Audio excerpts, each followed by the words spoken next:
আসসালামু আলাইকুম, আশা করি সবাই অনেক ভালো আছেন।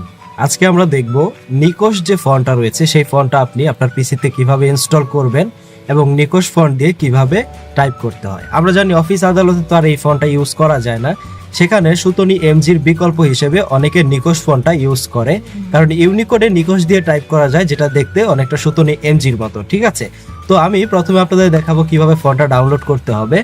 এই ভিডিও ডেসক্রিপশনে চলে যাবেন, সেখানে দেখবেন নিকন ফন্ট ডাউনলোডের একটা লিঙ্ক দেওয়া আছে, সেখানে গেলে আপনারা ফন্টটা ডাউনলোড করতে পারবেন। তো এইভাবে ফন্টটা ডাউনলোড করে নেবেন।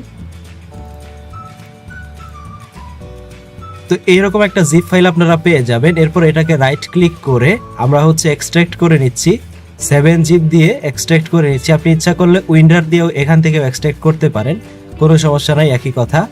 এক্সট্রাক্ট করে নেওয়ার পরে আমরা এই ফন্টগুলো কিভাবে সিলেক্ট করব, এরপর রাইট ক্লিক করে ইনস্টলে ক্লিক করে দেব। তো আমার নিকোশ বাংলা ফন্ট যে রয়েছে সেটা কিন্তু ইনস্টল হচ্ছে, এটা জাস্ট কয়েক সেকেন্ডের মধ্যে ইনস্টল হয়ে যাবে। এবার আমি যদি এখানে আসি, এসে এইখান থেকে নিকোশ ফন্টটা খুঁজে বের করব। আমি কিবোর্ড থেকে প্রথমে এখান থেকে ইংলিশ করে নিব, নাইলে তো মিলবে না, লিখলে ইংলিশ আসবে না।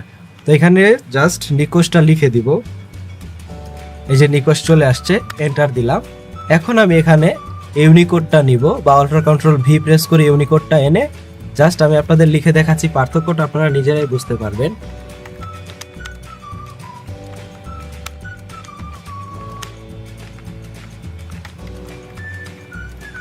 তো দেখতেই পাচ্ছেন দুইটা ফন্টের মাঝে অনেক পার্থক্য। একটা ফন্ট দেখতে ওয়েবসাইটে লেখার মতো, আরেকটা ফন্ট দেখতে সুতনি এমজির মতো। অফিস আদালতে কিন্তু এই নিকোশ ফন্টটা ইউজ করা হয়।